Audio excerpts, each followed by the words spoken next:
presentando a la doctora Rita Gil Macarrón. Ella viene con una conferencia sobre una visión global de la conservación y restauración en el MNCN CIC. Ya le doy un momentito para presentarle a la doctora Rita. Rita Gil es doctora en Bellas Artes, especialidad en Artes de la Imagen y Conservación y Restauración del Patrimonio Cultural, UCM. Ha efectuado diversas restauraciones pertenecientes a colecciones privadas y públicas. Entre las publicaciones destacadas, la participación en el libro Criterios y normativas en la conservación y restauración del patrimonio cultural y nacional, Síntesis. Asimismo, ha participado en conferencias sobre el reentelado y conservación de especímenes naturalizados y participa en diferentes proyectos de investigación sobre entrelado a la gacha y proyectos de innovación educativa sobre tecnologías 3D. Actualmente trabaja como restauradora en el Museo Nacional de Ciencias Naturales en Madrid. Muchas gracias, Rita, y bienvenida a nuestra conferencia. Muchas gracias, buenos días. Daros las gracias y felicitaros porque es muy interesante el congreso, estoy aprendiendo muchas cosas y bueno, pues sin más dilación, voy a pasar a la conferencia. Bueno, pues mi conferencia va a versar un poco sobre una visión general de lo que es la conservación y la restauración en el Museo Nacional de Ciencias Naturales. Como bueno, es bastante extensa, voy a intentar ir muy rápido porque si voy más lenta me suelo enrollar y si luego surgen dudas, pues bueno, intento resolverlas al final de la conferencia. A ver, es que hay cosas que no veo. Se ve toda la pantalla completa bien, ¿no? Sí, correcto, la estamos viendo bien. Vale. Bueno, un poco el índice que voy a presentar es por un lado una breve introducción a las colecciones de historia natural, muy breve, porque ya se ha dicho todo lo que hay que decir.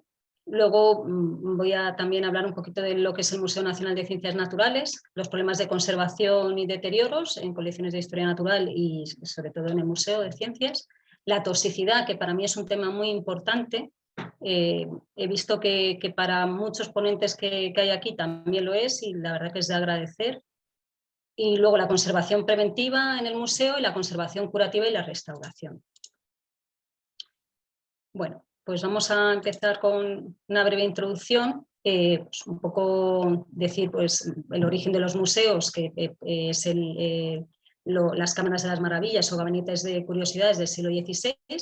Estas colecciones eran unas colecciones arbitrarias que no estaban clasificadas, que no estaban ordenadas y abarcaban lo que eran las ciencias de la tierra, la arqueología, la paleontología, la botánica y la zoología. Actualmente no todos los museos contemplan todas estas secciones. En el siguiente cuadro he puesto un poco, digamos, los museos así más emblemáticos y en comparación un poco con nuestra clasificación, con la clasificación del Museo de Ciencias. Luego, por otro lado, bueno, pues decir esto, que las colecciones, que a diferencia de otras colecciones, las colecciones de los museos de historia natural son muy extensas y variadas. O sea, por ejemplo, el Museo Natural el Natural History Museum tiene 80 millones de ejemplares de especímenes y nosotros en el Museo Nacional tenemos 10 millones de especímenes, que no está nada mal. Características diferentes a otros museos, que la mayor parte de ejemplares no se exhiben, especialmente los más valiosos, que eso difiere de los museos de Bellas Artes. Los más valiosos son los ejemplares tipo, ¿no? Que son los que determinan la especie. A ver, un momentito, es que me tapan. Bueno, es que me tapa un poquito la pantalla. No sé lo que pone arriba. A ver, un momentito. No sé si esto se puede.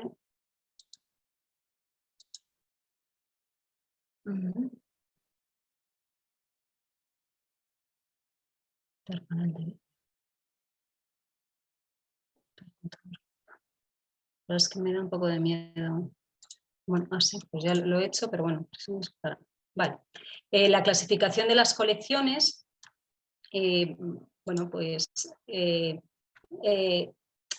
como las colecciones son muy diversas y muy extensas, se hace difícil lo que es la gestión y la conservación de las mismas. Entonces, para facilitar esa gestión se deben de clasificar. Entonces, se pueden clasificar de diversas maneras. Las más conocidas o las más señaladas son por la forma de conservación, que serían las de preparación, los fluidos, la preparación microscópica, las tinciones, las colecciones en seco, que serían de secación, liofilización, taxidermia, etc. Esto es un esqueleto desmembrado. Por la función de la colección, que hemos visto las colecciones de investigación, las colecciones tipo, que son las más valiosas, o las de exhibición, que suelen estar los ejemplares que tienen menos información asociada, los que se consideran menos valiosos. Ahí estarían los especímenes de taxidermia. Todas estas colecciones se supone que son susceptibles de ser restauradas, digamos. Luego las didácticas, que pasa un poco lo mismo, que son las que se supone que tienen poco valor. Y luego se clasifican también por los grupos zoológicos a los que pertenecen, que es como suelen estar organizados en los distintos museos. El Museo Nacional de Ciencias Naturales, bueno, pues hay 4 ideas así importantes y básicas que hay que tener en cuenta, que es una institución estatal que depende del Ministerio de Ciencia e Innovación, a diferencia de la mayoría de los museos en España que dependen del Ministerio de Cultura. Está gestionado por un patronato desde 1939, como ocurre con el Prado. Eso bueno, pues, tiene sus ventajas y sus desventajas. Son colecciones muy extensas, son 10 millones de especímenes, que no es una cantidad nada desdeñable, y que recibe visitas y consultas de investigadores nacionales e internacionales, de familias, colegios. Es en sí mismo una infraestructura de investigación, didáctica y expositiva. Bueno, la cronología, digamos que voy a seguir la cronología que se cita en la página web del Museo de Ciencias. El Museo de Ciencias, bueno, tiene una página web que la verdad que yo lo que voy a contar es un poco, me voy a centrar en lo que para mí es lo más importante o lo que puede marcar más el tema de la conservación, pero allí en la página se desarrolla mucho más lo que es la historia del museo. El primero que hizo un poco una cronología del museo fue el padre Barreiro, que un poco hablaba de todas las vicisitudes y de un poco toda la información del museo, y en 1992 esa publicación, o sea, bueno, esa recopilación se materializó y se publicó en un libro, que es el Museo Nacional de Ciencias Naturales, que es un libro de cabecera para todos los que trabajamos en el museo. Es muy interesante y, bueno, pues para que le interese, pues que sepa que existe. Entonces, la historia del museo más o menos se reparte en 5 épocas. La primera época corresponde, o sea, surge en 1771 con la compra, bueno, por Carlos III, de las colecciones de Franco Dávila, de Pedro Franco Dávila, que era además ecuatoriano, o sea, era criollo de Guayaquil. Y bueno, pues él tenía una colección particular muy extensa, muy diversa, que tenía, podía tener minerales, algas, especímenes naturalizados, o sea, especímenes, plantas, toda clase de objetos etnográficos, toda clase de especímenes y materiales, y era una colección muy, muy valiosa y muy valorada. Bueno, Pedro Franco Dávila se quedó como director vitalicio en el museo hasta su muerte, y fue un poco quien gestionó estas colecciones. El primer lugar que ocupó el museo, bueno, lo que era el gabinete, el Real Gabinete, fue el Palacio Goyeneche, que compartía con la Escuela de Bellas Artes de San Fernando. Cosas así un poco importantes que citan en esta época, pues por un lado, en 1776 se envió una circular a todos los confines del imperio de Carlos III, pidiendo a los virreyes, a alcaldes, etcétera, a todos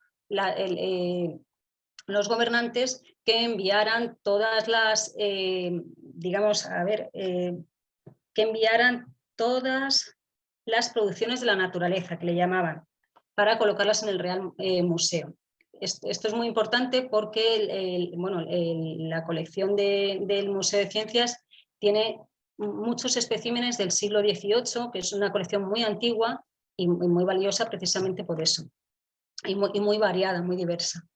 Otro evento importante fue la naturalización en 1776 del elefante, del elefante indio, que fue una de las primeras naturalizaciones, de las primeras grandes naturalizaciones de un espécimen de ese tamaño. Por un lado se preparó el esqueleto y por otro lado se montó la piel. Luego también en 1785 se proyectó que estas colecciones fueran albergadas en un gran edificio, lo que hoy sería el Museo del Prado, y bueno, pues con la invasión francesa en 1808 estas obras se paralizaron. La segunda época, en 1808, con la salida en 1813, con la salida de los franceses, se expolió muchísimos fondos del museo. Se expolió además con la ayuda del disecador Pascual Monod, que era disecador del museo. Y en 1815 se le permitió volver, que seguramente se haría algún pacto con él para que se devolvieran la mayoría de los bienes expoliados. Se devolvieron la mayoría, pero muchas desaparecieron. En 1815, que sería la segunda época, es una época, lo marcan como una época importante porque el Real Gabinete pasa a llamarse Real Museo de Ciencias Naturales. Y engloba además al Jardín Botánico, al Laboratorio de Química, al Observatorio Astronómico, se crean escuelas de investigación. Y así importante, en 1847 Grales es nombrado director, y importante también es la expedición al Pacífico, que la hemos visto, la expedición al Pacífico, que se trajeron, y varias expediciones que se trajeron muchos especímenes para engrosar los fondos del museo. La tercera época era la época de la era Bolívar, en honor a Bolívar, ay, se me ha olvidado ahora el nombre. Que era un entomólogo muy conocido, y fue una época de gran expansión también. Hubo muchas donaciones de colecciones y también se ampliaron muchísimo los fondos. La cuarta época, que se llama de disgregación, surge un poco a partir de la Guerra Civil Española. La Guerra Civil Española duró de 1936 a 1939, luego vino la Segunda Guerra Mundial hasta 1945, y fue una época en la que el museo siguió funcionando, pero la dirección pasó a Valencia. Esto es una época interesante en temas de conservación preventiva, como veremos más adelante, porque se creó lo que era la Junta de Salvamento del Tesoro Nacional, que un poco se intentó que todas las obras de arte se salvaran de la guerra y de todos los expolios y todos los actos vandálicos que se estaban dando tanto de un bando y de otro. Entonces, las colecciones del Museo de Ciencias se albergaron en otras dependencias y casi todas, al terminar la contienda, casi todas volvieron en buen estado, salvo unas monedas de oro que desaparecieron del Banco de España. Importante de esta época, eso. Luego también es una época en la que, después de la guerra, pues no se le da mucha importancia al museo, empieza a disgregarse,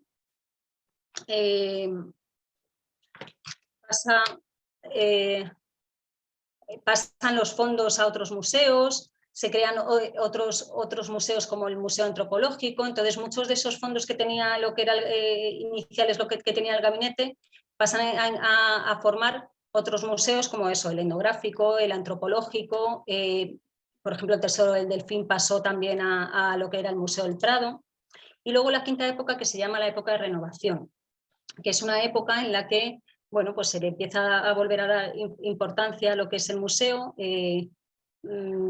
se buscan otros fines expositivos, se invierte más en personal, en investigación, y bueno, pues es una época también que se informatizan muchos de los fondos y de los archivos, y es una época pues un poco de gran expansión. Esta época tuvo un problema, que es que todo lo que sonaba caduco, como eran lo que eran las naturalizaciones, un poco toda la taxidermia, se desmembró, se abandonó y se desmontó, por ejemplo, el laboratorio de taxidermia del museo. Entonces tiene sus caras y, o sea, su cara y su cruz. Actualmente el museo está organizado, por un lado, en la dirección que habíamos hablado, el patronato del CSIC, y bajo esta dirección están 5 vicedirecciones y la gerencia. Digamos que las colecciones dependen directamente de la vicedirección de colecciones y documentación, y están muy relacionadas también con la vicedirección de exposiciones, ¿no? Porque esas colecciones van a estar van a englobar lo que son las colecciones permanentes, las colecciones itinerantes, etc. Bueno, lo que estábamos hablando, el museo se encuentra bajo el patronato del CSIC, prácticamente se autofinancia, porque se da mucho dinero a lo que es investigación, y el museo, digamos, que va por otro lado. La obtención de las colecciones se realiza por medio de préstamos, compras, donaciones, intercambios y depósitos, y expediciones cada vez menos. Ahí, bueno, pues es más restrictiva la legislación, hay otros intereses. Y luego, pues bueno, los programas divulgativos y expositivos se encuentran condicionados por la falta de espacio. Uno de los grandes problemas que ya veremos es la falta de espacio, porque comparte sede desde no sé si es desde 1913 con lo que es la Escuela de Ingenieros. Entonces, bueno, pues, pero este espacio, pues hay exposiciones permanentes, temporales, luego hay de estas exposiciones temporales, algunas son itinerantes, y luego hay programas públicos.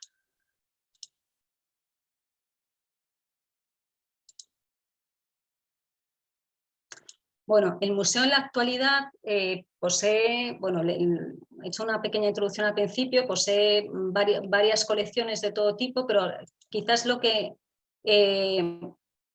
estas colecciones están repartidas entre el museo y unos almacenes en Arganda, porque como ya hemos hablado de la falta de espacio, y algunas también están como préstamo en otras instituciones. Las colecciones que nos interesan a nosotros los restauradores son las colecciones de aves y mamíferos, la ictiología y la herpetología, porque es donde están la mayoría de los especímenes naturalizados de la taxidermia, sobre todo en aves y mamíferos. Entonces, por esta razón voy a hablar un poquito más, voy a desarrollar un poquito más lo que es las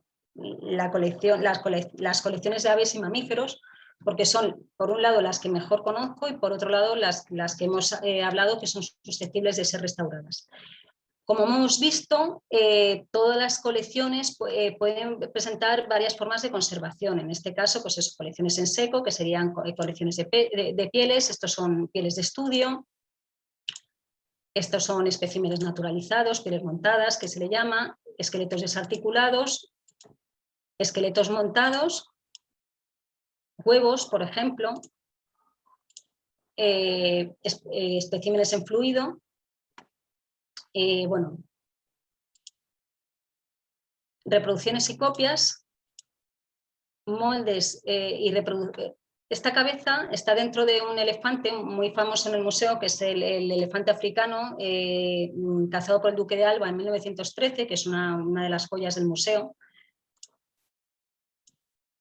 Y luego están los bocetos de un poco de cómo se han hecho las naturalizaciones. Esta pieza es de los hermanos Benedito.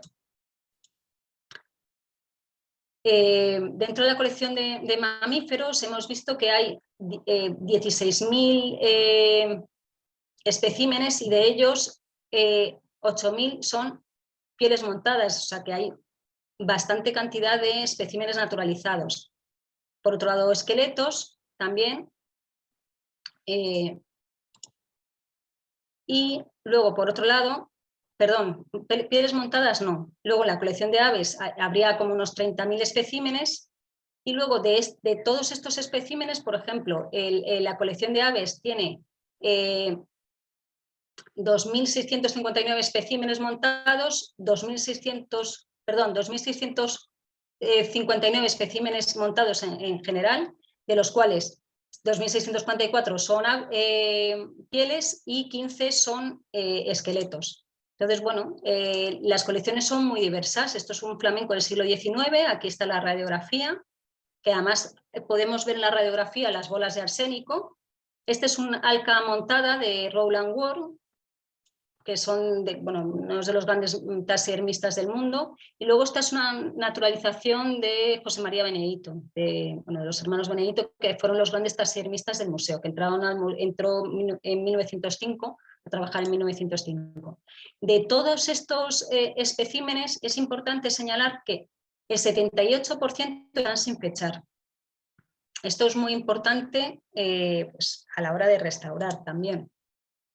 De los especímenes naturalizados en mamíferos, de pieles montadas, pues hay 518, 70 esqueletos montados. Y bueno, aquí está el elefante que habíamos hablado, el elefante indio de Bru, que es una de las naturalizaciones más antiguas del mundo, o sea que es una joya. Aquí podemos ver el Tilacinus, que está extinto, de Rowland Ward también. Y luego lo que es el toro de Veragua, que es uno también de los grandes, de las piezas más emblemáticas del museo, que está realizado por Luis Benedito. También lo mismo, de todos estos especímenes que estamos hablando, el 75% están sin fechar. Es importante saber que,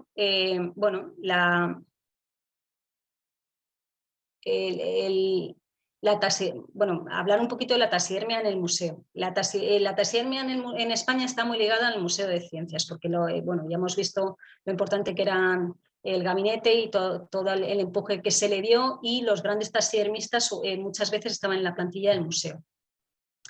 Estas colecciones han sufrido muchas vicisitudes. Los primeros taxidermistas, en principio, son desconocidos, pero bueno, un poco con la consulta de la documentación del archivo, que por cierto tenemos un archivo muy rico que además se puede consultar online y es muy interesante, pues poco a poco se van conociendo nombres de taxidermistas y se van desarrollando y se van relacionando las piezas que hay en el museo con estos taxidermistas. Ya hemos dicho que los hermanos Benedito son los taxidermistas más conocidos, más reconocidos del museo del siglo XX. Y bueno, pues un poco que el conocimiento de ese organigrama es vital para ayudar a la datación y a la documentación de las piezas, que nos va a ayudar también en la restauración. Es importante también hablar por un lado, esa instrucción que habíamos hablado, de 1776, donde se daban las instrucciones para preparar los especímenes. Estos estaban preparados con especias. Es importante también saber que a partir de 1784 seguramente llegó el arsénico al museo. También hay que citar que en el archivo hay muchas cuentas de disecador, diarios y partes semanales que citan los materiales utilizados, facturas, que también es muy importante también para la datación. A través de radiografías también se está viendo un poco, pues en función de la forma de trabajar, lo que es la estructura interna, se puede datar también el espécimen. Dud, por ejemplo, hacía estas estructuras tan, digamos, sencillas. Sin embargo, los hermanos Benedito hacían un doble círculo en lo que era la armadura. Y luego es importante la firma del taxidermista. Estas firmas muchas veces, ya se verá, pero se han ido perdiendo un poco con las restauraciones. Lo que habíamos hablado en el siglo XVIII, recetas variadas, sobre todo especias. Aquí en España se ha utilizado la pimienta, en esas recetas, el alcanfor, el tabaco, luego el jabón arsenical, que surgió en 1743, pero que bueno, no se comercializó la receta hasta 1800, no sé si era 1802, y que aquí en el museo, bueno, pues se empezó a usar, digamos, 40 años más tarde que de la creación. Aquí se puede ver la pasta de jabón arsenical. Luego, también como pesticidas se han utilizado compuestos a base de arsénico, el bórax a partir de la segunda mitad del siglo XX. Todo esto es importante, como vamos a ver. Luego los curtientes en especímenes más grandes, la piel se curte y se curte con alumbre, con cromo. Quiere decir que todos estos especímenes portan una serie de tóxicos y pesticidas que hay que tener en cuenta, como estaba diciendo el doctor John Simmons. Entonces voy a hablar un poquito de lo que es la toxicidad y otros riesgos. Lo que estábamos diciendo, las colecciones de historia natural han sido tratadas históricamente con pesticidas. Dentro de estos pesticidas están los pesticidas orgánicos, el DDT, la esencia mirvana. La esencia mirvana se utilizó mucho en las colecciones entomológicas y ha habido muchos casos de cáncer.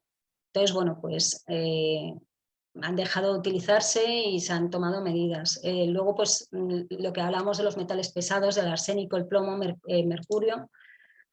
Aquí podemos ver varias formas de mercurio. Este es el arsénico blanco puro, este es del flamenco que hemos visto antes, y esta es de un águila real realizada por los hermanos Benedito. Se puede ver que tienen distinta morfología, pero bueno, más adelante vamos a ver que el tamaño de la partícula es importante.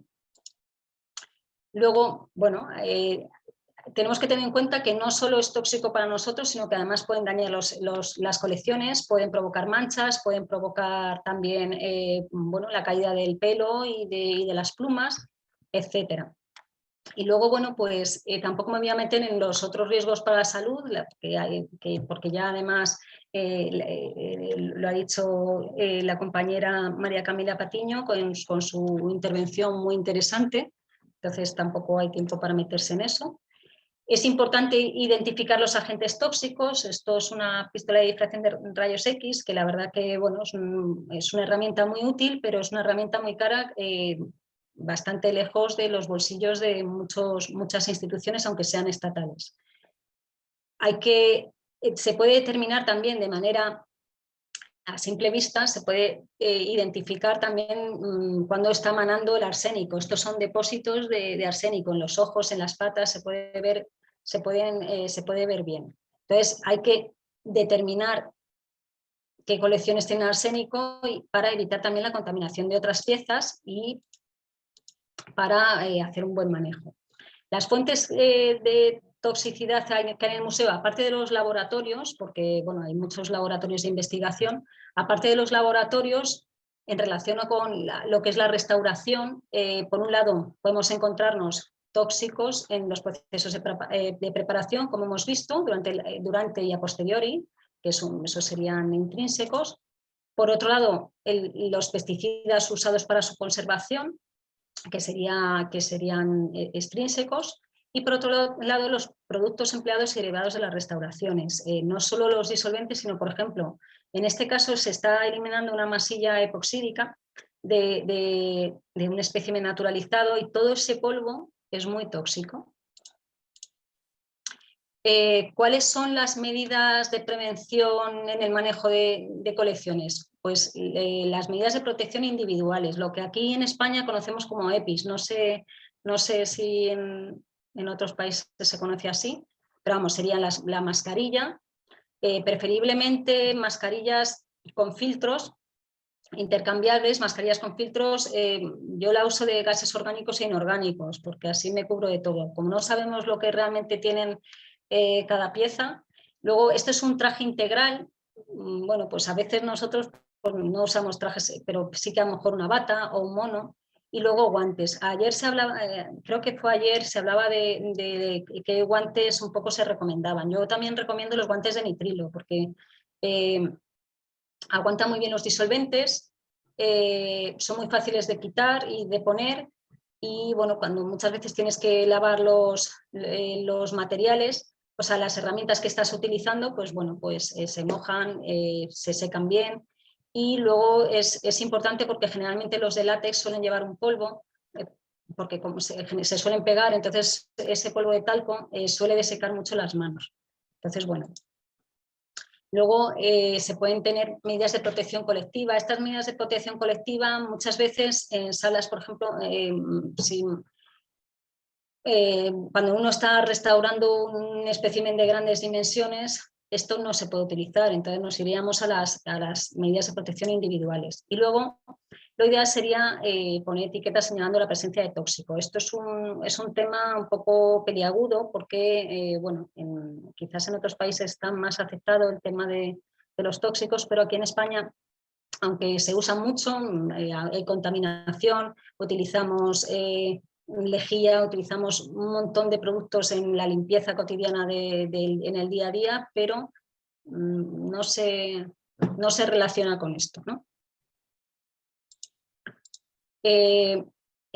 Otras medidas un poco de seguridad en el manejo de colecciones es, por un lado, la gestión de residuos, que por ejemplo en el museo hay un servicio de gestión de residuos, sobre todo también porque hay muchos laboratorios y en los que se generan muchos líquidos tóxicos. Luego es importante, que lo estábamos hablando antes con el tamaño de la partícula, históricamente se han limpiado los especímenes con aire comprimido. Y el problema es que esa insuflación de aire, el insuflar el aire, lo que hace es que extiende todo lo que son los contaminantes. Aparte de que se pueden, ya lo veremos, pero se pueden perder elementos, ¿no? Entonces, bueno, un poco en la tesis que hice en 2015, hicimos un poco un estudio de las muestras de arsénico y vimos que el tamaño de partícula estaba bueno, entre estos rangos, ¿no? Un filtro EPA me parece que con el tamaño de partícula más pequeño está en 2. Es importante también el monitoreo de un filtro de EPA 10. O sea, EPA 10 estamos hablando de aspiradores de gama media. O sea, si nos vamos a un filtro ULPA, son carísimos y eso no nos lo podríamos permitir. Es importante, aparte en el aspirador, que no lo he dicho, son las etiquetas de eficiencia energética. Entonces, las etiquetas de eficiencia energética, pues por ejemplo, a lo mejor a los restauradores, el ruido, bueno, es importante, pero no tanto. El nivel de aspiración tampoco, porque no vamos a aspirar, no vamos a necesitar una gran potencia de aspiración, de hecho podemos poner en riesgo la obra, pero sí, digamos que el nivel de hermeticidad que hay y un poco lo que puede expulsar. Y luego es importante también evitar exponer a un público sensible. O sea, antes digamos en los talleres que se hacían, los niños manejaban especímenes naturalizados que sabemos que la mayoría están preparados con arsénico. Bueno, algunas referencias importantes en los aspectos legislativos, pues es, por ejemplo, la OIT, la Organización Internacional del Trabajo, tiene un cuadro de enfermedades profesionales que es interesante conocerlo. El reglamento REACH del Parlamento Europeo regula el registro, la evaluación, la autorización y las restricciones de sustancias, los preparados químicos. Esto es muy importante también para los restauradores porque manejamos sustancias tóxicas. Luego, por otro lado, el Instituto Nacional de Seguridad y Higiene en el Trabajo, aquí en España, da una guía de los límites de exposición profesionales para los agentes químicos, que también es muy interesante, y todas esas, digamos, recomendaciones están recogidas en los manuales de buenas prácticas del Laboratorio de la Unidad de Vigilancia de Salud y Medicina del Trabajo del CSIC, que es un poco la que nos protege, digamos, al personal del museo.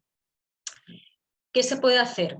Un poco en las colecciones, por lo que estábamos hablando, conocer y tomar medidas de protección, de manipulación, exposición, el control medioambiental, los controles metabólicos, la desintoxicación, porque bueno, nos podemos contaminar, pero esto no es irreversible, no se puede desintoxicar. pues un poco es importante también tomar muchos antioxidantes, vitamina C, etcétera. Y luego también la mitigación, que es reducir un poco los niveles de emanación de los tóxicos. Luego tener más en cuenta las cuestiones relacionadas con tóxicos, el muestreo de las colecciones, elaborar una base de datos de los pesticidas usados, señalar la presencia de tóxicos, que ya hemos visto que es un tema un poquito difícil, pero que más adelante yo creo que sí que se podrá implementar. Y luego investigar los efectos de los pesticidas usados y alternativas a los mismos. Los problemas de conservación y deterioros en el museo. Bueno, así grosso modo, yo voy a hablar también de las colecciones de taxidermia. Es que es eso, que las colecciones son tan inmensas, tan variadas, que no me podría detener en cada una. Entonces, lo que más conozco son las colecciones de taxidermia. Entonces, por un lado, están los factores extrínsecos de degradación, que ya lo hemos visto, que es ya se ha hablado en otras conferencias, pero bueno, grosso modo es la iluminación, que aquí se ve que hay una pérdida de policromía, la temperatura inadecuada, los niveles de humedad relativa, esto es una lisiviación en un ojo de vidrio, el polvo, los contaminantes, las plagas, los accidentes y la actividad criminal. Como factores intrínsecos, si quiere entrar, vale.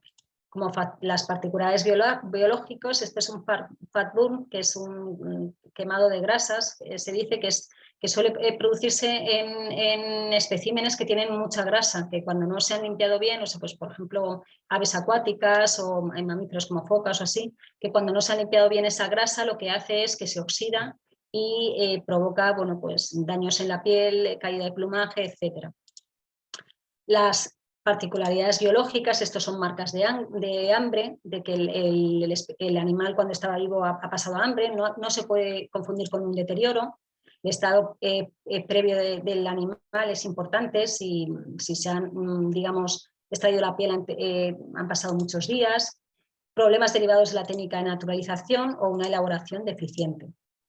Las tipologías de los daños, pues la emanación del arsénico, la oxidación por defecto de la armadura, daños en el esqueleto, deterioros en el relleno, grietas, como factores externos, o sea, como tipologías de daños externas, las grietas en la piel, que estos son por cambios de humedad relativa y temperatura. La pérdida de plumaje y del pelo, que es por eso también y también por el ataque de microorganismos. Deterioros en la policromía también, descosidos o despegados de la piel, decoloración o cambio cromático por una exposición inadecuada a fuentes lumínicas inadecuadas, y luego suciedad generalizada, que hemos visto.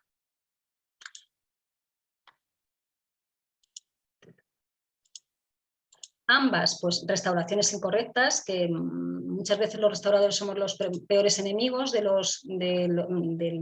las obras de arte y de los objetos patrimoniales, ataques biológicos, daños en el diorama o amputaciones, por ejemplo, vandalismo, falta de peana y otros elementos sustentantes. Los problemas específicos del museo, los mismos que se ha visto, ataques de plagas, material defectuoso, desmembramiento, desidia, esto es una mala preparación, la piel no llegó entera y lo tuvieron que reintegrar. Esto es fruto un poco de esa época de 1985, donde se desmembraron muchos dioramas. Seguramente este nave pertenece a uno de esos dioramas. Esto también es fruto también de esa época de 1965, donde la taxidermia no valía mucho. De hecho, las colecciones de bocetos y un poco de taxidermia fueron rescatadas por el preparador de la colección, Luis Castelo Vicente, y por la conservadora de aves y mamíferos, Josefina Barreiro, que los rescataron de un contenedor. Y luego otro de los grandes problemas del Museo de Ciencias es la falta de espacio. Este es el Museo de Ciencias y esta es la Escuela de Ingenieros.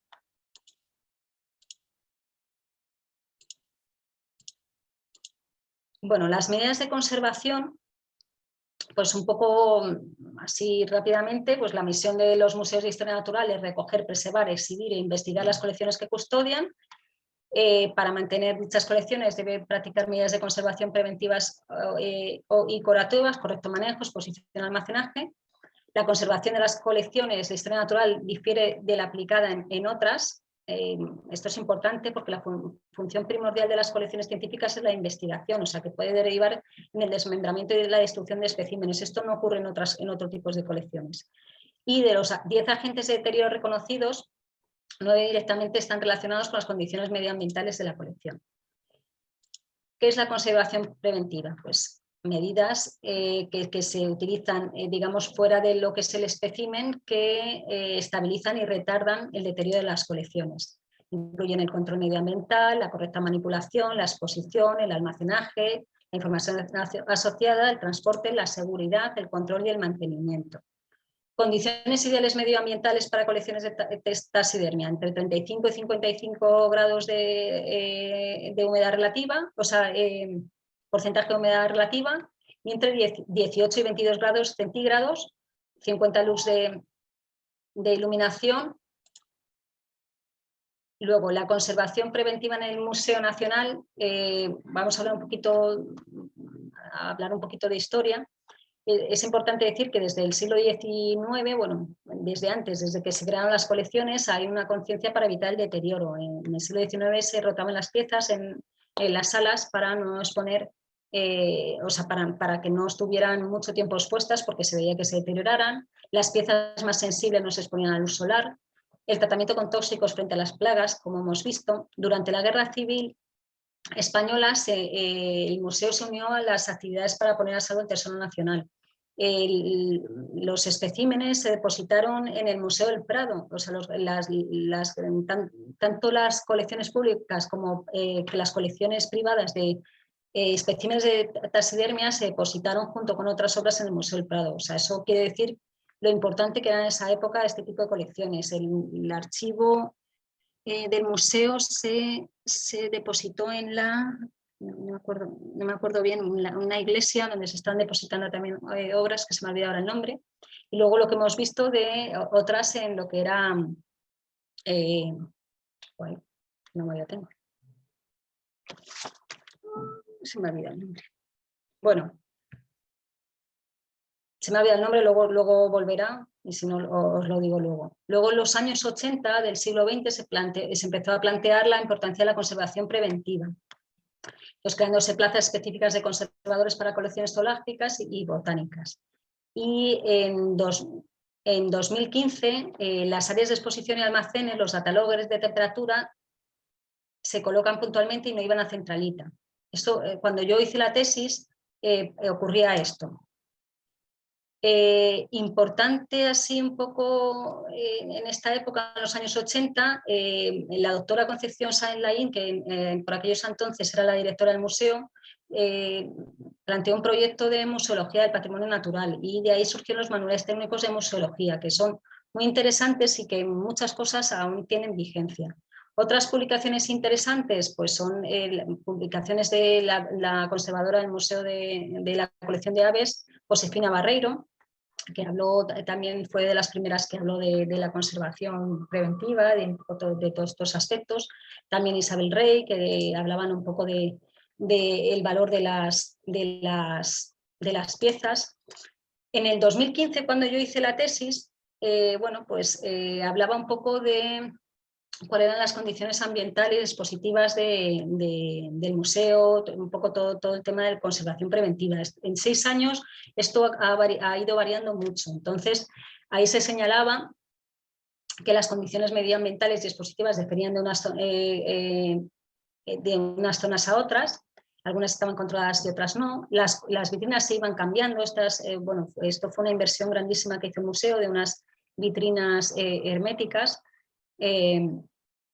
Luego las fuentes también lumínicas en exposición se fue cambiando a luz LED, pero en algunos casos era inadecuada. Esto también se está cambiando. También la exposición que se hace, los niveles expositivos de exposición también son muy bajos, o sea que esto un poco va cambiando. Los materiales de embalaje también, que lo podemos ver Esto es un poco lo que hablaba de lo de la iluminación incorrecta, ¿no? Todo esto se está cambiando. Los materiales de embalaje, pues esto es un papel craft, tipo craft de pH neutro. Y luego el transporte, en 2015 lo hacía una empresa especializada en el transporte de obras de arte que se llama SIT aquí en España. Ahora también se trabaja mucho con Nordax, que también es una empresa dedicada pues, al transporte y al montaje de exposiciones. Bueno, pues lo que hablábamos, que los datalogger se colocaban puntuales y no iban a centralita. No había ultravímetros, ni luxómetros, ni detectores de contaminantes y se recomendaba ampliar la información asociada porque, bueno, pues la información asociada, digamos, en exposición, a las cartelas expositivas a los especímenes naturalizados. Estas son un poco las cartelas que había en la exposición y esto es un poco lo que se recomendaba que se podía poner. Esto también se está cambiando. Las condiciones medioambientales actuales, pues en aquellas colecciones con problemas de degradación biológica y control ambiental, en las entomológicas, aves y mamíferos, hay que decir que aquí en España, en Madrid, no tenemos los problemas que un poco se estaba escuchando en otro tipo de colecciones. Nuestra humedad relativa es muy baja, está tanto en invierno como en verano, está entre el 40%. Entonces, eso va a hacer que se puedan controlar muchísimo mejor pues eso, el ataque de plagas, la infestación por hongos, etc. Los almacenes visitables, pues la temperatura está en torno al 22%, al 22 grados centígrados. Los almacenes de pieles de estudio se conservan en frío. Esto es importante también, que también se han ido sustituyendo todos esos pesticidas por el control medioambiental. Luego, bueno, en Almacén de Arganda, que en 2015 no estaba controlado, ahora sí, ya está climatizado y el flujo está entre 18 y 22. Las salas de exposición está climatizado, es un poco donde hay más descontrol porque digamos que el edificio del Museo de Ciencias es un edificio histórico. Al ser un edificio histórico tiene que seguir la normativa, está declarado, como lo vamos a ver, tiene que seguir la normativa y entonces las obras son complicadas. Entonces hay digamos, muchos puntos donde es difícil controlar en las salas expositivas estas condiciones hidrotérmicas. Luego las vitrinas son pasivas y no existen métodos de control medioambiental en el interior de estas. Ahora se quiere estudiar un poco todas las diferencias que hay entre el exterior y el interior de las vitrinas. Dentro de las acciones y proyectos y publicaciones actuales que se están dando en el museo, se está incorporando en la base de datos tanto de la colección de aves y mamíferos lo que es el estado de conservación de especímenes. Esto es importante a la hora de seleccionar los especímenes que van a exposición, de no tocar especímenes y saber de antemano si necesitan ser restaurados o no. Por otro lado, hay un proyecto muy interesante de I+D, que es Colecciones Históricas del Museo, Protocolos de Conservación Preventiva y Desarrollo de Actuaciones Específicas para Salvaguarda y Puesta en Valor de Ejemplares Emblemáticos. Este proyecto, lo vamos a ver en la siguiente diapositiva, tiene que ver con un proyecto que está surgiendo sobre medición del pH en los ambientes. Luego se están haciendo medición de pesticidas y otros gases nocivos también. Y este es el proyecto un poco del que hablaban, que es la sistematización de métodos y protocolos de conservación integral de materiales y colecciones de patrimonio cultural, su caracterización, arqueometría y valoración social. Es del grupo de investigación Cervitrum, ¿vale? Que es el grupo de Cervitrum pertenece al Centro de Ciencias Humanas y Sociales del CSIC, en el área del Instituto de Historia, del Departamento de Historia, del Arte y Patrimonio. Entonces, dentro de ese proyecto participan los conservadores Ángel Garbia y Josefina Barreiro. Desde aquí han surgido varias publicaciones, presentaciones y luego, bueno, pues otro proyecto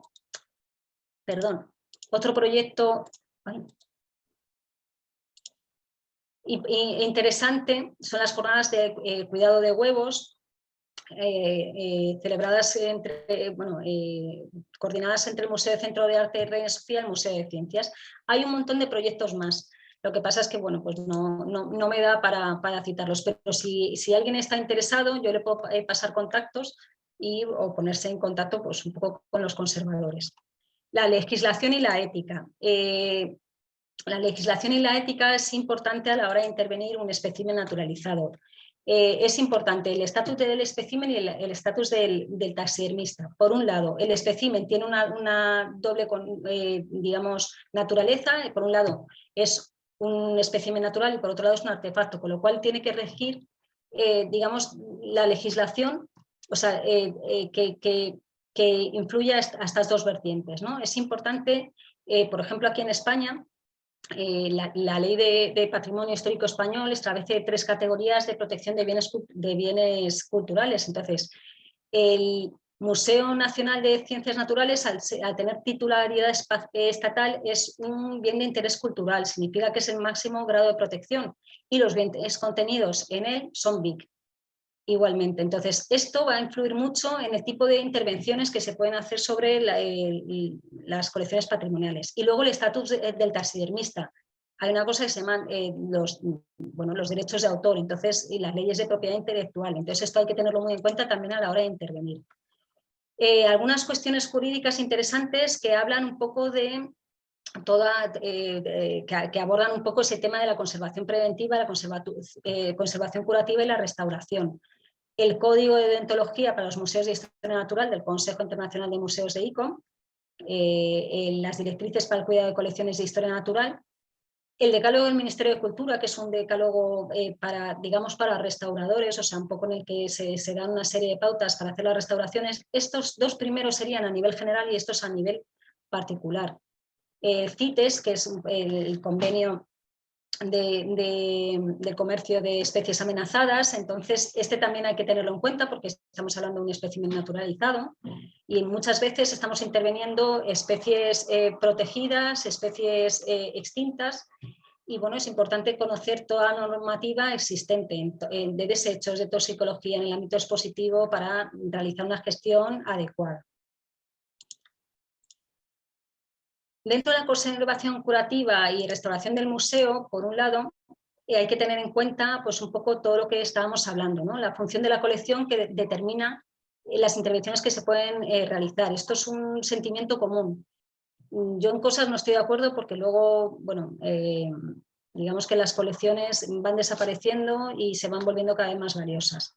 Entonces, las colecciones de estudio se puede hacer una mínima intervención, lo que se llamaría estabilización, ya que se puede interferir en los resultados de investigaciones, y las colecciones expositivas, donde estarían los especímenes naturalizados, sí se contempla la restauración. Bueno, en las colecciones de exhibición ya hemos visto que están tanto especímenes naturalizados como esqueletos articulados, como réplicas, como otros especímenes, montajes con escasa información asociada, etc. Bueno, de esto no voy a hablar, si queréis, luego pregunté porque yo creo que voy mal de tiempo, pero vamos, que lo cuento un poco en la tesis.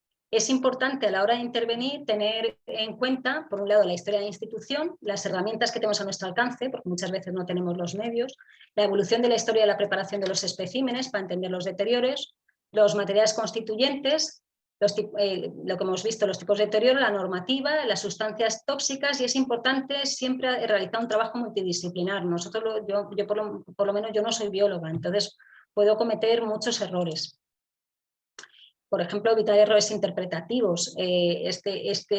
Si un biólogo puede saber que este espécimen ha estado en cautividad, informarse sobre los aspectos biológicos. Un agujero en un ave, podemos pensar que es un deterioro y en realidad es el oído. Hay que conocer la morfología de la pieza y el comportamiento, porque muchas veces estos especímenes están montados en dioramas. Conocer la historicidad y los fallos anatómicos que son frutos del conocimiento de la época. Este elefante tiene los testículos fuera, cuando realmente no es así, los tiene dentro. Y conocer los operarios que participan en la preparación del espécimen, que nos pueden ayudar a adaptar ese espécimen. Por ejemplo, el colector o el que determina la especie nos puede decir que este espécimen, si lo ha determinado en 1950, ya sabemos que es de antes de 1950. Lo que habíamos hablado antes de que de que tiene una doble connotación, como un espécimen y un artefacto, que es una obra de arte realizada por un escultor taxidermista. Esto es lo que nos llegó al museo y esto es en lo que se convirtió. O sea, esto es una obra de arte, esto no lo puede hacer cualquiera y hay que tenerle el respeto que se le tiene que tener como una obra de arte. Luego, la herencia en restauración de la dualidad entre la vertiente estilística y la arqueológica, que es más actual. La vertiente estilística es, digamos, las operaciones más de devolver lo que es la forma prístina, cómo se proyectó originalmente, y la arqueológica, que es más actual, que es menos intervencionista. Todavía hay una necesidad de definir conceptos y protocolos de actuación. Algunas actuaciones en los museos son de riesgos debido a un escaso presupuesto. Aquí creo que fueron 300 euros lo que costó esta restauración, pero se ve que no se baja la deformación y esto, pues bueno, parece más como si el animal estuviera enfermo, porque reproduce un animal vivo y bueno, pues llama mucho la atención. Como no me puedo extender mucho, porque ya me estoy extendiendo mucho, si alguien quiere saber más, en 2015 expuse la tesis y esta tesis está en internet, o sea, se puede consultar de manera gratuita. Y si no, pues que me escriba a la dirección del museo y yo pues un poco les mando el enlace. Dentro de la conservación curativa es importante, por ejemplo, que es la definición que da la norma UNE, que son acciones aplicadas directamente sobre un bien para detener el deterioro y o limitar lesiones o daños, a diferencia de la conservación preventiva, que donde trabaja, digamos, es en el ambiente. Aquí ya trabajamos tocando el espécimen. Comprende tratamientos desinfectantes, también la mitigación al aislar al espécimen, la limpieza, la corrección de deformaciones, la consolidación y adhesión de estratos y estructuras. Bueno, esto también es, bueno, a efectos de criterios, pues a lo mejor ahora no estaría tan aceptado, esto habría que verlo. En el Museo de Ciencias, históricamente las restauraciones se han realizado por los colectores, por los preparadores y los taxidermistas, desde el siglo XVIII hasta mediados del siglo XX. Esto es un parte semanal de Edu donde habla de los arreglos que iba haciendo a los especímenes, que esto también es muy interesante porque podemos saber qué tipo de restauraciones hacían y cuándo se han hecho. Desde mediados del siglo XX, Jesús Juez, que era como el manitas del museo, pues un poco era el que se encargaba de todas estas restauraciones y hacía un poco de todo. Luego ha habido muchos encargos externos,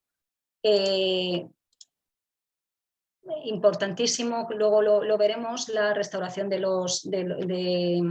Garoz, de taxidermia Garoz, y luego prácticas curriculares. Taxidermia Garoz entre 2008 y 2010 restauró 2.362 especímenes, que es una barbaridad. Digamos que es de los primeros que hace, digamos, un informe de esa intervención. Lo presentó en forma de base de datos, puede tener deficiencias, pero es una muy buena presentación y una buena aproximación. Luego las cosas mejoran o no, pero bueno, está muy bien. Lo que hablábamos de la limpieza con aire a presión, que bueno, pues ya veremos porque eso puede traer una serie de problemas. El aire comprimido. Podemos extender los tóxicos y podemos perder material. Ahora lo que se recomienda es un poco el aspirado con la boquilla filtrada, por si acaso arrancamos alguna parte que se pueda restituir. Los disolventes, todos utilizamos disolventes. Un poco lo que hablábamos es qué posibles daños pueden provocar a lo que es esa información científica. Entonces, bueno, pues es una cosa que también queremos ir estudiando.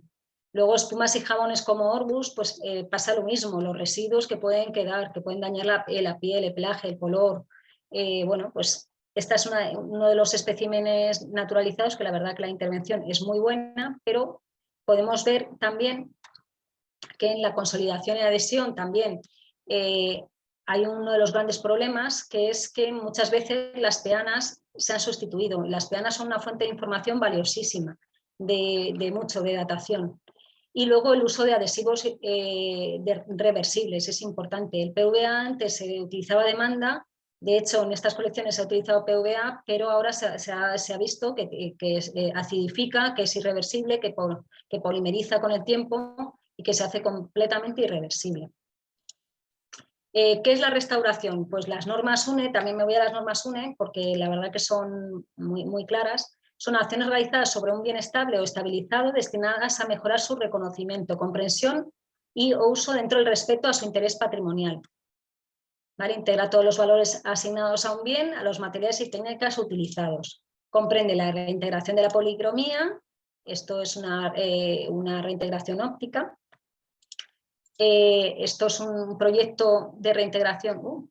Perdón, que se me ha ido. Se me ha ido. Esto es un proyecto que hubo en el Museo de Nueva York, muy interesante, sobre la reintegración cromática de especímenes naturalizados que se habían decolorado pues, un poco con el paso del tiempo. Entonces es una reintegración cromática reversible, muy estable, con tintes BAS, y cumple lo que estábamos hablando del tema de los criterios, que es importante, que cumple, cumple una función biológica. El ensamblaje de un objeto roto o la reintegración de elementos perdidos, o sea, añadir deditos, o una de las cosas que estamos haciendo en muchos museos a nivel mundial es sustituir los cuernos de rinocerontes por réplicas, pues un poco todos los problemas que ha habido. Luego, dentro de los criterios de intervención y técnicas de reintegración, es importante eso, diferenciar entre laguna y mutilación. Esto también lo cuento en la tesis. O sea, en un espécimen naturalizado se podría asemejar como a una obra religiosa, ¿no? Cuando a una virgen a la que se está venerando le falta un brazo, eso crea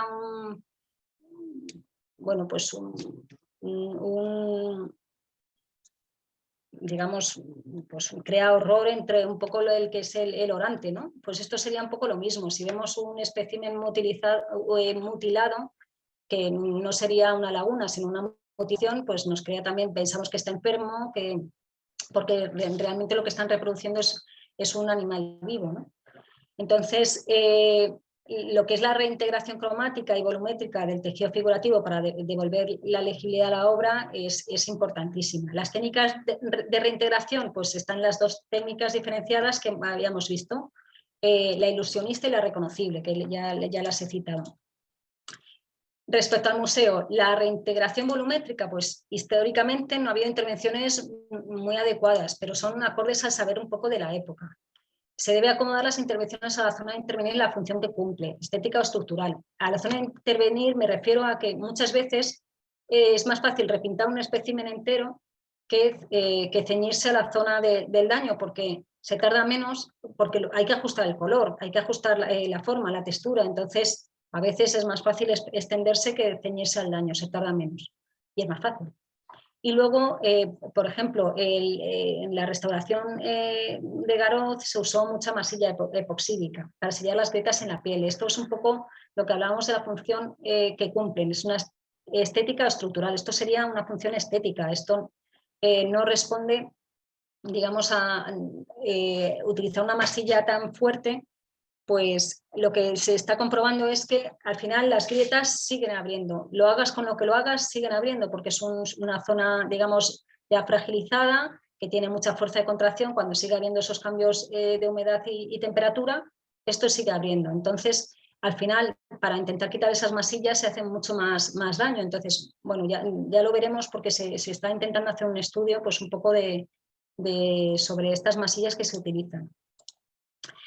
Esto es lo que hablamos de lo de la masilla. Al quitar la masilla se ve cómo era el color original del espécimen. El espécimen está repintado en negro. Entonces eso es, por un lado, aunque se hayan utilizado materiales adecuados en esa pintura porque se utilizó acrílico, pero no deja de ser un daño. Bueno, al final lo bueno es eso, se utilizaron acrílicos muy buenos, que eso es bueno porque es reversible, pero se está tapando un poco lo que es el animal en sí, ¿no? Luego hay una práctica histórica de colorear picos y patas aunque no estuvieran pintados en origen. Hay que respetar un poco esa historicidad, la intención del autor, si no estamos creando una obra nueva. Por otro lado, bueno, lo que habíamos hablado que es que Taxidermia Garoz utilizó pintura acrílica, que es un material adecuado. Y bueno, pues recomendar al museo investigar en la coloración de especímenes y el color lumínico, que bueno, de momento eso irá más allá. Tenemos todavía muchas otras cosas que hacer, ¿no? Y también estudiar el uso de recubrimientos, porque muchas veces en las limpiezas os han aplicado recubrimientos que lo que hacen es, aquí estamos viendo cómo se ha perdido el color estructural. Está ahí, pero el color estructural son todos los colores, digamos, brillantes que se crean un poco por la estructura de lo que es la forma de la pluma, de la queratina. Entonces, al cambiar esa forma, esa estructura, pierdes el color estructural. Importante, recomendaciones tras la intervención. Un informe cuando se termina la intervención, restituir la obra en la ubicación habitual, si se pudiera, el seguimiento de la obra, los logros y fracasos ayudan a la evolución en los tratamientos de conservación y restauración, y documentar y publicar tratamientos que ayudan a otros profesionales a tratar problemas similares. Proyectos que se están haciendo en la actualidad en el museo. La recuperación de los bocetos de los hermanos Benedito en la colección de archivo, la responsable es Mónica Vergés. Se están recuperando todos esos bocetos y cartonajes que son muy importantes para más ver todas las fases de producción de lo que es una taxidermia. En este están participando María Pilar Luque, Cecilia Jimeno, Aida Sánchez y Noemi Delgado, y próximamente se hará una publicación sobre lo que es toda esta intervención y todo el acondicionamiento que se está haciendo.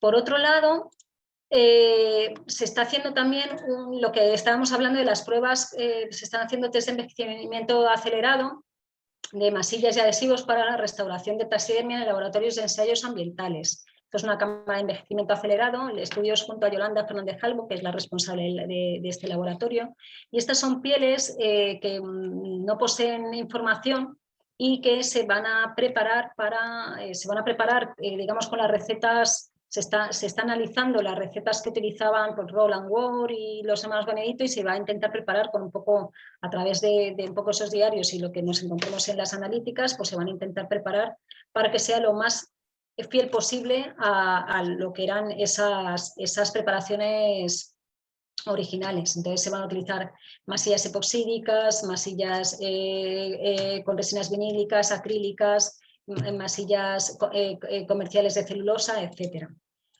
Luego, también en la base de datos de las colecciones de aves y mamíferos se está introduciendo, digamos, una pestañita sobre las restauraciones que se hacen en cada espécimen, para ir datando un poco todas esas restauraciones. Se están aprovechando también los préstamos que se hacen a otras instituciones para hacer pruebas o restauraciones, por ejemplo, el cuadro del Perú, que se ha prestado ahora al Museo del Prado, pues se va a hacer, aunque ya lo restauró Rocío Bruquetas, que hizo una restauración estupenda, pues bueno, pues hay alguna cosilla, hace años, pues hay alguna cosilla, entonces pues se va a aprovechar a restaurarlo otra vez. Luego, con efectos de reintegración volumétrica, se están haciendo injertos con pelo y papel japonés en los especímenes naturalizados, porque bueno, pues, hemos visto que primero si uno injerta piel, eso da un grosor. Lo bueno que tiene el papel japonés es que no da ese grosor. Lo bueno que tiene también esto es que es una superficie inerte. Vemos que también bueno, pues que la piel se sigue moviendo. Y que esos injertos también van a tener sus propios movimientos en función del corte, el tipo de curtido, etcétera. Entonces, bueno, pues quizás es lo más estable y lo más afín. Eso también, bueno, se está haciendo también una publicación sobre ello, sobre la restauración del antílope sable.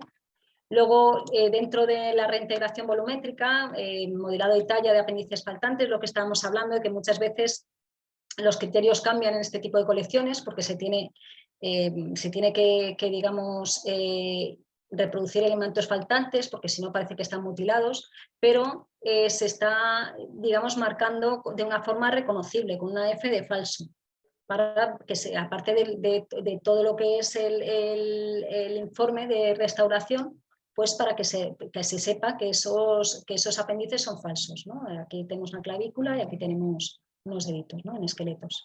También de aquí se va a hacer otra publicación. Luego la reproducción en 3D y postproducción también, que se están haciendo cosas muy interesantes. Un momentito. A través de Marcus Bastir, que es el encargado del laboratorio de morfología, que eso se puede ver en el museo.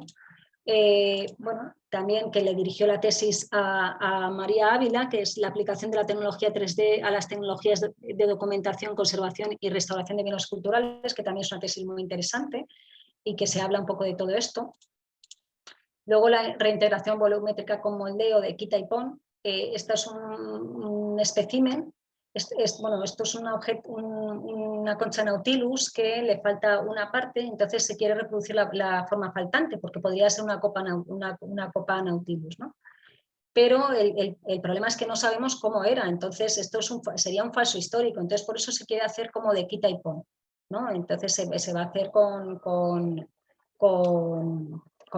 reproduciendo, aquí se está reproduciendo la parte faltante, esto es digamos una probeta de cómo se va a hacer, y se está haciendo con papel japonés y reproduciendo la parte faltante, y luego se reproducirá en resina. Eso también se hará una publicación sobre ello. Luego, dentro de la reintegración cromática, también reintegraciones cromáticas invisibles que sean reversibles, porque muchas veces esto queda mal, queda feo. Entonces se pone una capa de impermeabilización con hidroximetilcelulosa, que es bastante inocuo, y a lo mejor se reintegra con acrílico. Luego también lo que estábamos hablando de técnicas reconocibles. Muchas veces podemos aprovechar esas técnicas reconocibles para reproducir pelo. Entonces aquí no sé si se ve que bueno, pues aquí hay una calva que le han puesto masilla. Esto es quitar esta masilla de la restauración es un infierno, porque ya lo vimos, y se dañaba el espécimen, o sea, aparte que se tardaba mucho y no íbamos a ningún lado. Entonces lo que se hizo es darle una base de color para unificarlo y luego imitar lo que era el pelo. Entonces esto se puede reconocer porque además está en los informes, y se puede reconocer porque si lo ves un poquito así de lado, se ve que hay una parte que tiene volumen y una parte que no, pero se integra perfectamente. Y luego, dentro de los complementarios, lo importante, consultar a otros profesionales, lo que hablamos del trabajo multidisciplinar, las analíticas también, que nos ayudan en la restauración, y los informes y las publicaciones, que nos van a ayudar a futuros profesionales de la institución y también a otros profesionales de otras instituciones. Y luego, pues nada, pues ya finalizar la ponencia y agradecer pues un poco la presencia de todo el personal y que me hayan invitado. Muchas gracias, doctora Rita, pues realmente muy de provecho también para entender todo el tema de restauración, de taxidermia, lograr entender como todas las intervenciones, cuándo no intervenir, bueno, digamos bastante de provecho. No sé si tienen preguntas aquí en el Zoom, hay algunas tal vez desde el Facebook. Primero es cómo lograr reducir la cantidad de fumigantes químicos en colecciones biológicas. A ver, un momento, porque me he ido, no sé dónde estoy. A ver, bueno, no sé, no consigo ver todo. A ver, como lo veía antes, no, lo estoy peor, no sé lo que estoy haciendo. ¿Me puedes repetir la pregunta? Ya, la pregunta, ¿cómo reducir los fumigantes químicos en colecciones biológicas? Bueno, eso un poco lo cuento en la tesis. Hay como muchos estudios de tema de mitigación, pero por ejemplo con el propio aspirado ya estamos quitando un poco todos esos contaminantes que han migrado. Por ejemplo, lo que es el jabón arsenical muchas veces se convierte en arsina, que en realidad es un gas. Entonces, a través del aspirado, a través de la limpieza, lo que pasa es que es eso, que todavía quedan hacer muchas investigaciones, y luego muchas veces lo que se hace también es sellar un poco, como lo hemos visto, esa burbuja, un poco en la que se sella ese espécimen que se sabe que está contaminado. Luego hay muchos estudios, no me acuerdo bien de con qué productos se utilizaban, porque luego también depende también de la sustancia, que muchos contaminantes orgánicos con la exposición a la radiación ultravioleta, que es controvertido porque te puedes dañar al espécimen por otro lado, pues, o con exposición al calor, hacen que se volatilicen, que cambien un poco esa composición y se volatilicen. Y luego también pues con limpiezas también, con tensoactivos. Luego había, es que no me acuerdo bien de los productos, pero vamos, que si alguien está interesado le mando el enlace a la tesis, pero hay un montón de investigaciones sobre este tema. Y lo que pasa es que todavía, luego también, por ejemplo, había también, había una doctora, lo que pasa es que se quedó así la cosa un poco confusa, el tema del uso de bacterias, por ejemplo, que atacaban a pesticidas, al arsénico, así. Y además que se están utilizando, por ejemplo, en tratamiento de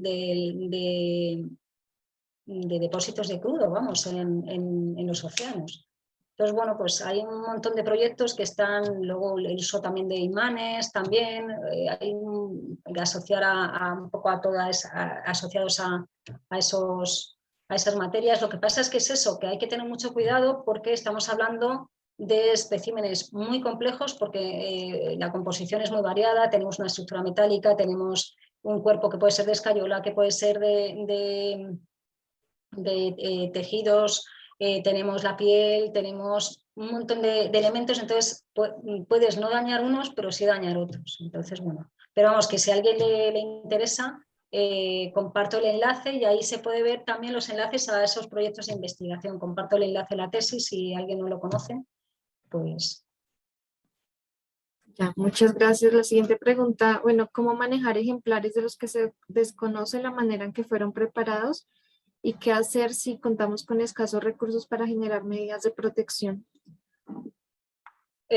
Bueno, a ver, eso es importante, aunque no lo parezca, pero los museos nacionales tampoco, o sea, los grandes museos de historia natural tampoco tenemos grandes recursos, un poco en comparación con otros museos culturales, un poco de otros objetos patrimoniales, como son la pintura, sobre todo la pintura.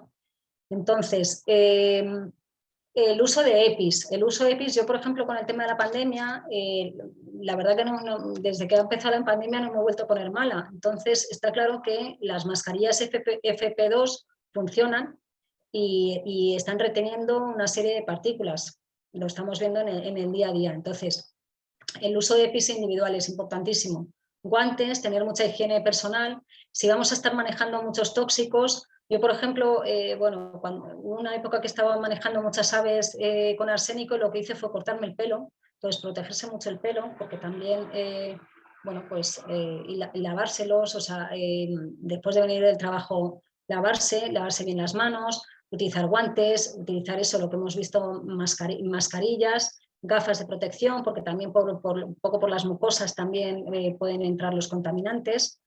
Luego, el tema de, muchas veces a nosotros nos pasa lo mismo, como hemos visto, un 75% de los especímenes que estamos interviniendo no tienen información asociada, entonces, y muchas veces no tenemos ese dinero para hacer analíticas. Entonces, de primeras ya uno se protege, porque no sabes lo que se va a encontrar, porque no sabes con qué ha sido tratado.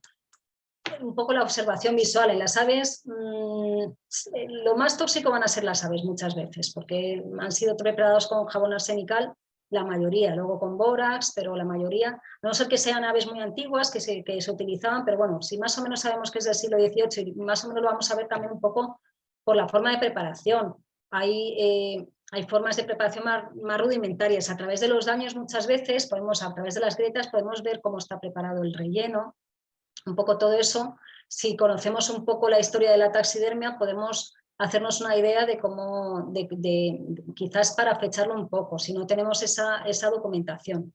Y luego, pues un poco también, a medida que uno va trabajando y va quitando restauraciones antiguas, pues muchas veces no sabes ni lo que estás haciendo, si estás tocando, digamos, restauraciones hechas por los taxidermistas durante la propia preparación porque faltaba un trozo de piel, o es una restauración posterior, no sabes muy bien lo que estás tocando. Entonces, lo ideal sería poder hacer analíticas, poder hacer radiografías, poder hacer estudios un poco pues, con infrarrojos, con ultravioleta, pero la realidad es que muchas veces no contamos con esos medios. No sé si he contestado la pregunta. Sí, sí. Y bueno, ya una última pregunta. En caso de intervención, de que se detecte una intervención inadecuada sobre un ejemplar, ¿se debe retirar esa intervención y volver a intervenir o se interviene sobre la intervención que ya se hizo? Pues a ver, depende del tiempo que tengamos, porque muchas veces te van a premiar con los tiempos. Entonces, también depende de si está dañando el original, de si está estable, de si al quitar esa intervención vamos a dañar más el original. Entonces, depende un poco de lo que uno se encuentre. Yo me he encontrado casos de que he empezado a quitarlas. Luego también depende de, por ejemplo, hay intervenciones que lo que están haciendo, hay masillas que están debajo de la piel. Entonces de repente tienes un huevo. Ese huevo lo tienes que quitar porque parece que tiene un quiste el animal, es una reproducción animal. Entonces no lo vamos a ver como un bulto y ya está, lo vamos a ver como que ese animal tiene un quiste, tiene un tumor.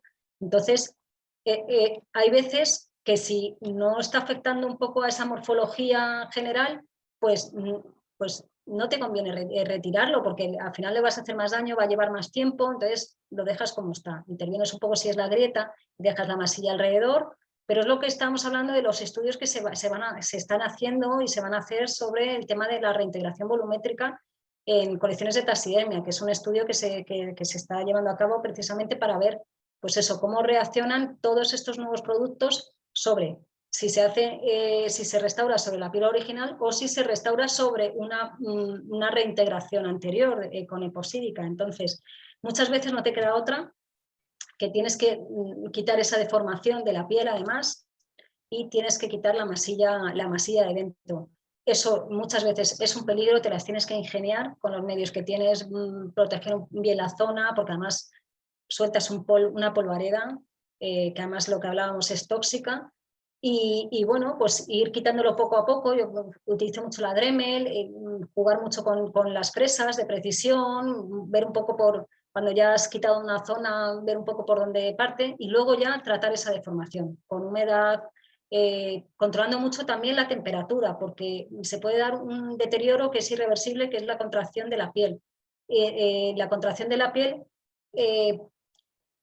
hay unos parámetros, y además depende de cada tipo de piel, de si está envejecida, del tipo de curtido, pues hay una contracción que es irreversible. Entonces, si con una temperatura alta y humedad, eh, cada piel tiene una temperatura de contracción X, si superamos esa temperatura de contracción, digamos que esa contracción va a ser irreversible, entonces vamos a hacer más daño al espécimen. No sé si... Sí, muchas gracias. Y una última pregunta de Gabriel Andrés Chanatatsi. Dice, ¿cada qué tiempo es recomendable realizar una restauración cromática en ejemplares que se encuentran en exhibición? Nosotros, por ejemplo, no lo hemos hecho nunca. Es lo que hablamos, o sea, el estudio este que estaban haciendo en Nueva York es una cosa que queremos aplicar en el museo. También había unos estudios sobre lo que era reintegración cromática óptica, que lo hicieron en Francia, no me acuerdo ahora bien, pero vamos, está la publicación también. Es por medio del filtrado de fuentes LED, de fuentes lumínicas, que se le puede cambiar el color. Entonces, de esa manera, pues es un poco lo que se está haciendo muchas veces con las reintegraciones ópticas, reintegraciones volumétricas ópticas que se están haciendo, ¿no? O sea que es un poco jugar con lo que es las proyecciones y la luz para hacer una reintegración visual. El tema de lo de la reintegración cromática, yo sé que, por ejemplo, estos tintes que estaban utilizando, los tintes BABS, lo aplicaban con alcohol, creo, entonces muchas veces se iban con la mano. Eso también depende, supongo, de en qué condiciones expositivas esté la pieza, si está dentro de una vitrina, si está fuera de una vitrina, si coge polvo, si no. Y se supone que son tintes muy estables. Entonces, recolorear, yo no recomiendo recolorear un espécimen entero porque sí, o sea, porque sea más fácil, sino porque realmente hay una justificación de que se está perdiendo información de lo que transmite ese espécimen, ¿no? Entonces, bueno, pues cada cuánto tiempo, pues eso, en función de las condiciones de cada museo. Y luego es eso, yo no he probado nunca a recolorear un espécimen de la forma, digamos, teniendo unos criterios correctos. Yo, o sea, yo de por sí no recoloraría un espécimen por otra razón, que sea una razón de practicidad. Ya, bueno, muchas gracias, doctora. Eso creo que son todas las preguntas por el día de hoy. Agradecerle, realmente muy interesante, muy interactiva también la exposición. Nos enriquece bastante todos los trabajos de taxidermia que muchas veces hacíamos también localmente, empíricamente ver pues ya un trabajo muy desarrollado, muy profesional. Y bueno, creo que las conferencias nos han permitido también gestionar una red también de personas involucradas en todo el tema de manejo y conservación de museos y que bueno, a partir de esa red, pues apoyarnos el trabajo que cada uno de nosotros realiza, ¿no?